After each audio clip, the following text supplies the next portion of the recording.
It's a hassle, is an educated guess. Well, don't worry about it. Too much stress.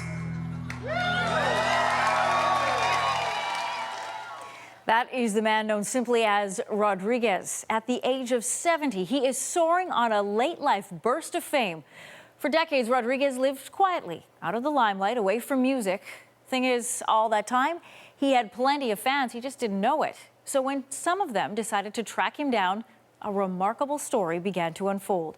The CBC's Ioanna Roumeliotis caught up with Rodriguez for an exclusive Canadian television interview. He has trouble walking. His vision is fading. But to a rock icon who didn't know it, we are amazed about your life.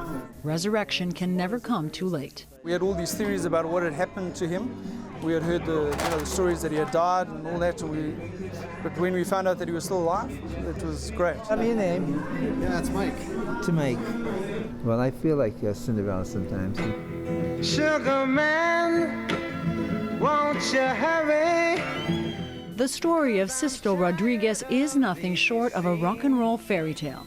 A brilliant songwriter and singer from Detroit who barely sold a record, but who became a musical legend anyway. Only he never knew it. You're the answer that makes my questions disappear. The story begins in the gritty streets of Detroit in the late 60s. When producers stumbled on Rodriguez playing in smoky bars, they were convinced they had found the next Bob Dylan. Sugar man, sugar man. But despite the critical acclaim, record sales were a flop.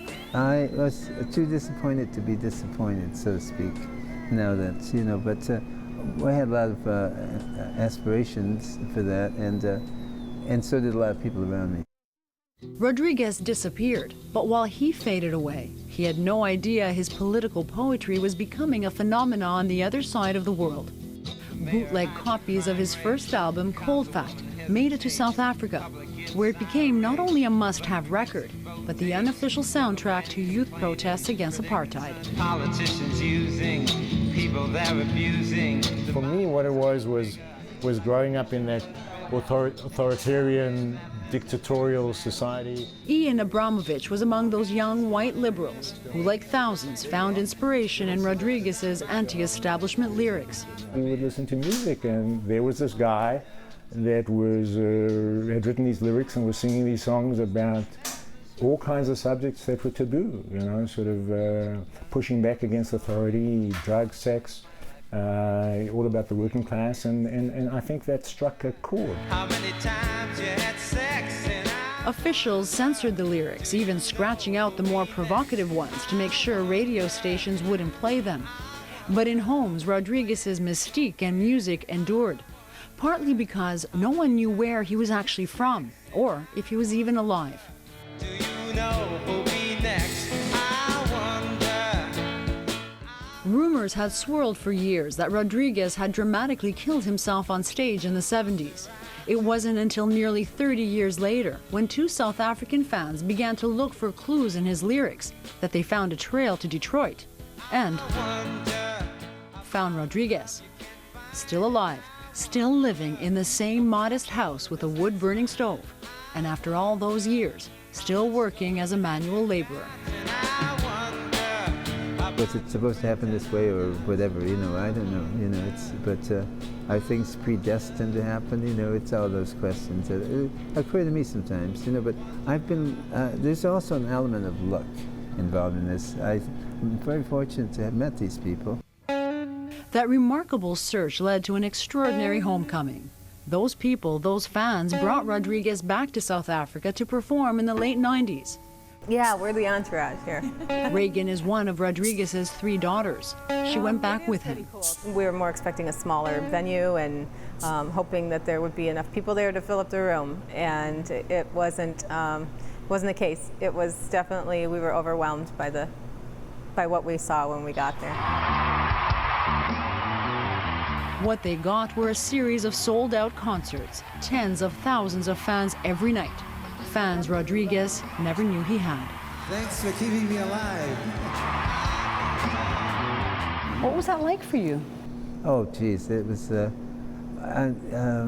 after a while, it's just so awesome that you just go with it. I describe it as like a rainstorm of applause, and it's just like it's caught in that kind of patter of emotion and noise. This is all too strange to be true. The recently released documentary that tracked the incredible journey opened at Sundance and is an Oscar contender. If it's to be, it's up to me. It's just an adage that's been helpful.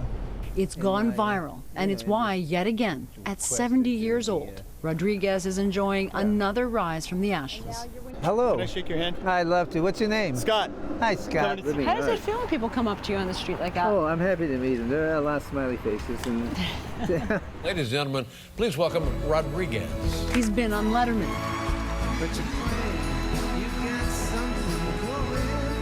Invitations to perform are coming from all over Europe, South Korea, and Taiwan. Everybody's selling tickets, selling.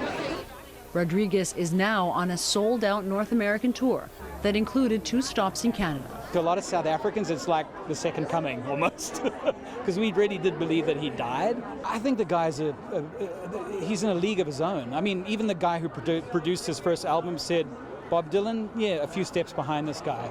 He was magic. He was just absolute magic. I don't know, how often does a musician come along that's like a prophet?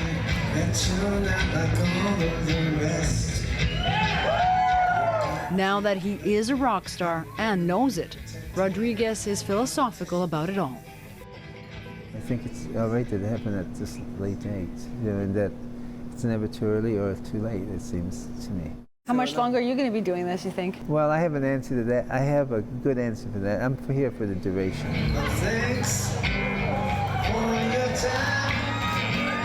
After all this time, he says, it's all about the moment. It has been an honor, pleasure, and a privilege. However long that moment lasts. Ioanna Roumeliotis, CBC News, Toronto. Rodriguez may be back in the spotlight, but he remains a modest man. He's given most of his newly earned money to family and friends. He hasn't left that house with the wood-burning stove. And in case you were wondering, he hasn't gotten a cent from all those early record sales in South Africa.